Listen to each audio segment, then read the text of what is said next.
Bismillahirrahmanirrahim. Assalamualaikum warahmatullahi wabarakatuh. Pada ujian tahap 2 ini, saya akan memaparkan tesis saya yang berjudul Pengembangan Bahan Ajar Lingkaran menggunakan pendekatan problem-based learning dan contextual teaching and learning untuk meningkatkan kemampuan penalaran matematik dan self-confidence siswa SMP. Dalam penyusunan tesis ini, saya dibimbing oleh dua dosen. Yang pertama ada Profesor Dr. Heris Hendriana MPD selaku pembimbing 1 dan Dr. Hari Dwi Putra MPD selaku pembimbing 2. Latar belakang masalah didapat dari studi pendahuluan melalui studi lapangan yang dilakukan pada siswa kelas 8 di salah satu SMP Kota Cimahi, Jayanti dan Hidayat 2020, serta studi kepustakaan, penelitian-penelitian yang relevan. Yang pertama ada Bednat dan Rohaiti 2016, Maharani dan Bednat 2018, Debdiknas 2006, serta TIMSS 2008. Permasalahan yang ditemukan diantaranya yang pertama, siswa kelas 8 SMP di Kota Cimahi masih kesulitan dalam mengerjakan soal kemampuan penalaran mengenai lingkaran Jayanti dan Hidayat 2020. Yang kedua, aspek penalaran matematik siswa SMP kelas 8 di Indonesia masih di bawah rata-rata skor internasional dan berada pada klasifikasi rendah, Bednat dan Rohaiti 2016. Yang ketiga, self-confidence siswa Indonesia masih rendah, di bawah 30%, menurut TIMSS 2008. Yang keempat, materi bahan ajar hanya dituliskan secara garis besar dalam bentuk materi pokok, Debdiknas 2006. Solusi dari permasalahan tersebut yaitu mengembangkan bahan ajar pada materi lingkaran menggunakan pendekatan pembelajaran, diantaranya problem-based learning dan contextual teaching and learning, guna meningkatkan kemampuan penalaran matematik dan self-confidence siswa SMP. Dalam penelitian ini, kita harus mengetahui istilah-istilah penting, diantaranya ada kemampuan penalaran. Kemampuan penalaran merupakan proses berpikir untuk menentukan apakah sebuah argumen matematika benar atau salah dan juga dipakai untuk membangun suatu argumen matematika baru. Indikator kemampuan penalaran yang digunakan dalam penelitian ini sebagai berikut. Yang pertama ada membuat generalisasi, yang kedua melakukan perhitungan berdasarkan aturan yang disepakati, yang ketiga menarik kesimpulan berdasarkan keserupaan atau analogi, serta yang keempat menarik kesimpulan dari satu kasus diberlakukan untuk kasus lainnya atau yang disebut dengan penalaran transduktif. Yang kedua adalah self-confidence. Self-confidence adalah kepercayaan akan kemampuan terbaik diri sendiri yang memadai dan menyadari kemampuan yang dimiliki, dapat memanfaatkannya secara tepat untuk menyelesaikan serta menanggulangi suatu masalah dengan situasi terbaik dan dapat memberikan sesuatu yang menyenangkan bagi orang lain. Indikator self-confidence digunakan dalam penelitian ini ada 4. Yang pertama, ada percaya kepada kemampuan sendiri. Yang kedua, bertindak mandiri dalam mengambil keputusan. Yang ketiga, memiliki konsep diri positif. Serta yang keempat, berani mengungkapkan pendapat. Yang ketiga ini ada bahan ajar. Bahan ajar adalah seperangkat alat atau bahan yang berisi materi pelajaran dan disusun secara sistematis untuk digunakan dalam kegiatan pembelajaran sehingga tujuan pembelajaran itu sendiri dapat tercapai. Yang keempat adalah problem-based learning. Pendekatan problem-based learning atau PBL merupakan suatu pendekatan pembelajaran yang menggunakan masalah, keterampilan pemecahan masalah, serta untuk memperoleh pengetahuan dan konsep yang mendasar dari materi pembelajaran. Langkah-langkah pendekatan problem-based learning sebagai berikut. Yang pertama ada mengorientasikan siswa pada masalah. Yang kedua, mengorganisasikan siswa untuk meneliti. Yang ketiga, mengarahkan siswa memecahkan masalah. Yang keempat, mengembangkan dan menyajikan hasil pemecahan masalah. Yang kelima, ada menganalisis dan mengevaluasi proses dan hasil pemecahan masalah. Yang kelima, ada contextual teaching and learning. Pendekatan contextual teaching and learning atau CTL merupakan pendekatan pembelajaran yang menghubungkan konsep dengan konteksnya, sehingga siswa memperoleh sejumlah pengalaman belajar bermakna berupa pengetahuan dan keterampilan, menggabungkan materi dengan pengalaman harian individu, masyarakat, dan pekerjaan yang melibatkan aktivitas. Langkah-langkah yang harus ditempuh dalam CTL ada 7. Yang pertama itu mengembangkan pemikiran bahwa siswa akan belajar lebih bermakna dengan cara bekerja sendiri dan mengkonstruksi sendiri pengetahuan dan keterampilan barunya. Yang kedua, melaksanakan sejauh mungkin kegiatan inquiry untuk semua topik. Yang ketiga, mengembangkan sifat ingin tahu siswa dengan bertanya. Yang keempat, menciptakan masyarakat belajar. Yang kelima, mengubah ke dalam bentuk model matematika. Yang keenam, melakukan refleksi di akhir pertemuan. Dan yang ketujuh, melakukan penilaian yang sebenarnya. Tujuan penelitian ini ada 6. Yang pertama ini mengetahui prosedur pengembangan bahan ajar. Yang kedua, mengetahui skenario pembelajaran. Yang ketiga, mengetahui respons siswa dan guru terhadap bahan ajar yang dikembangkan. Yang keempat, mengetahui kesulitan siswa yang dialami. Yang kelima, menganalisis peningkatan kemampuan penalaran matematik siswa. Dan yang keenam, menganalisis peningkatan self-confidence siswa. Hipotesis dalam penelitian ini ada 2. Yang pertama adalah kemampuan penalaran matematik siswa yang memperoleh bahan ajar materi lingkaran yang menggunakan gabungan pendekatan problem-based learning dengan pendekatan contextual teaching and learning lebih baik daripada siswa yang memperoleh bahan ajar biasa.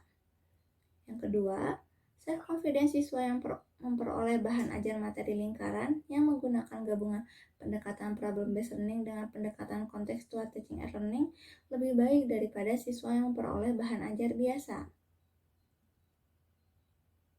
Metode penelitian. Jenis penelitiannya yaitu Research and Development atau R&D. Subjek penelitian ini ada siswa kelas 8, siswa SMP di Kabupaten Bandung Barat. Terus pengolahan datanya melalui uji normalitas, uji homogenitas, uji perbedaan dua rata-rata, serta uji gen ternormalisasi. Instrumen penelitian ini terdiri dari LKS lingkaran, lembar validasi, wawancara, angket respon, tes kemampuan penalaran, serta skala self-confidence. Prosedur penelitian yang pertama ada penelitian dan pengumpulan data. Yang kedua ada perencanaan dan pengembangan bahan ajar. Yang ketiga adalah validasi bahan ajar oleh ahli materi. Yang keempat ada perbaikan bahan ajar awal. Terlihat bahwa sebelum dan setelah revisi ini ada perbedaan di kolom soal dan jawaban. Langkah selanjutnya ada uji coba terbatas yang dilakukan kepada 30 siswa. Yang keenam ada revisi bahan ajar lanjutan, yaitu merevisi tata bahasa. Yang ketujuh ada uji coba luas yang dilakukan kepada 61 siswa. Yang kedelapan ada revisi bahan ajar akhir dengan menambahkan soal HOTS. Yang kesembilan ada uji coba produk yang dilakukan kepada 30 siswa sebagai kelas eksperimen. Serta yang ke-10 revisi bahan ajar yang telah disempurnakan dengan merevisi yaitu penyesuaian minor pada ukuran tulisan. Hasil penelitian. Berikut adalah rincian hasil penilaian validasi ahli materi sebelum dan sesudah perbaikan. Pada tahap awal, mendapatkan persentase 78,97 dengan kriteria layak. Kemudian pada tahap akhir mendapat persentase sebesar 83,59 dengan kriteria sangat layak. Kemudian ada hasil angket keterbacaan siswa terhadap bahan ajar pada uji coba terbatas. Rata-rata persentase siswa menjawab yaitu ada 62,67%, yang menjawab tidak ada 37,33% dengan kriteria layak. Kemudian ada hasil angket keterbacaan siswa terhadap bahan ajar pada uji coba luas. Rata-rata persentasenya yang menjawab yaitu ada 82,62% dengan kriteria sangat layak. Berikut ada rekapitulasi respons siswa pada uji coba produk kelas eksperimen. Didapat rata-rata persentase 83,81 dengan kriteria sangat baik. Selanjutnya, ada rekapitulasi respons guru pada uji coba produk kelas eksperimen. Didapat rata-rata persentase 84,72 dengan kriteria sangat baik. Selanjutnya ada statistik deskriptif tes kemampuan penalaran matematik siswa. Dari tabel di samping dapat disimpulkan bahwa peningkatan kemampuan penalaran matematik siswa kelas eksperimen pada taraf signifikansi 5% lebih baik daripada kelas kontrol yang menggunakan pembelajaran biasa. Kemudian ada statistik deskriptif self-confidence siswa. Dari tabel tersebut, self-confidence siswa rata-rata skor yang diperoleh kelas eksperimen baik pretest maupun post-test lebih baik daripada kelas kontrol. Begitu pula dari segi penyebaran datanya, kelas eksperimen lebih baik dibandingkan kelas kontrol. Dari tujuan penelitian ini terdapat 6 tujuan. Yang pertama ada pengembangan bahan ajar sendiri.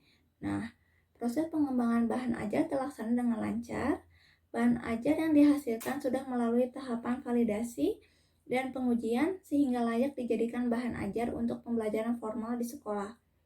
Selain itu, bahan ajar menggunakan gabungan pendekatan PBL dan CTL efektif dapat meningkatkan kemampuan penalaran matematik siswa.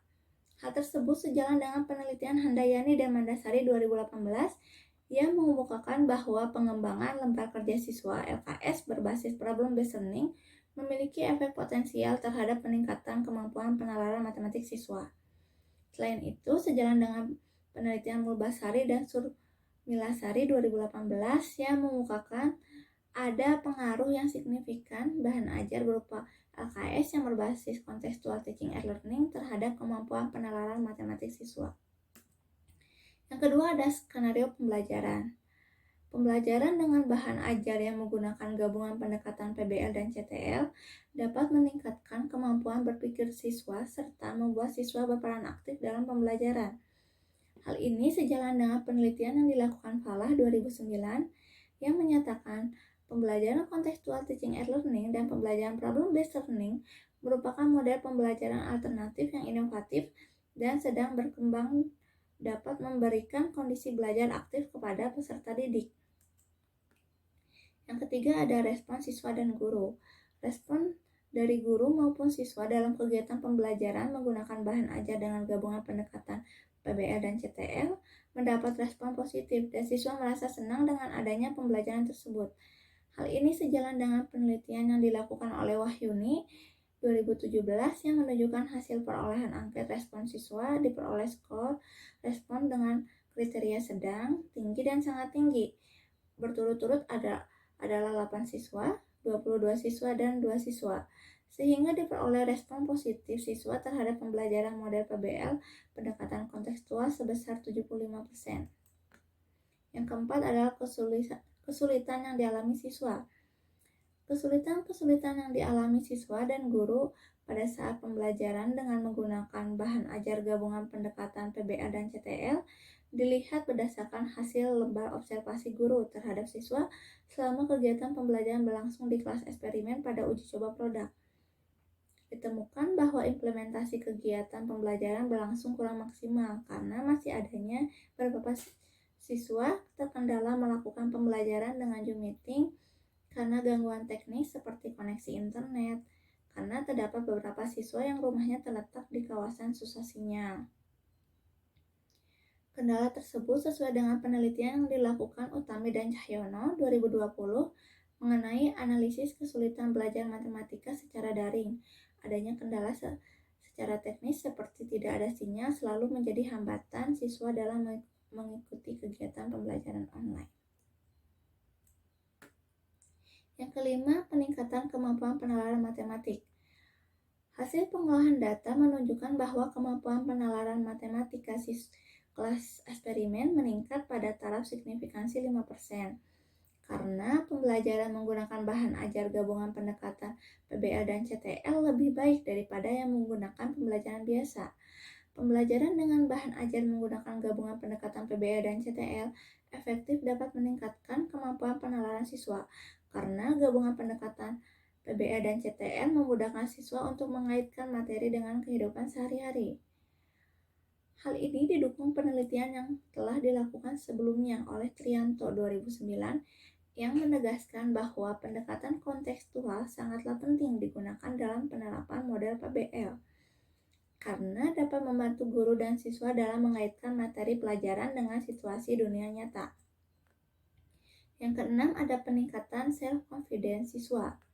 Berdasarkan hasil pengamatan, self-confidence kelas eksperimen lebih baik dikarenakan pada kegiatan pembelajaran dengan gabungan pendekatan PBL dan CTL, partisipasi siswa dalam kegiatan pembelajaran, kepercayaan diri siswa dalam mengemukakan pendapat serta hasil kerja siswa, serta ketertarikan siswa terhadap soal matematika mampu berkembang, atau dalam kata lain meningkat, dengan adanya tahapan-tahapan penggabungan pendekatan PBL dan CTL yang menjadi satu kesatuan yang utuh. Hal tersebut sesuai dengan penelitian yang dilakukan oleh Nur dan Gunawibowo 2019 menemukan bahwa satu, self-confidence siswa pada pembelajaran CTL lebih tinggi dibandingkan siswa pada pembelajaran konvensional. Yang kedua, self-confidence siswa pada pembelajaran PBL lebih tinggi dibandingkan siswa pada pembelajaran konvensional. Sejalan pula dengan penelitian yang dilakukan oleh Hari et al. 2018 yang menyatakan sebagian besar siswa memiliki self-confidence yang baik dalam pelajaran matematika. Terima kasih, semoga bermanfaat. Wassalamualaikum warahmatullahi wabarakatuh.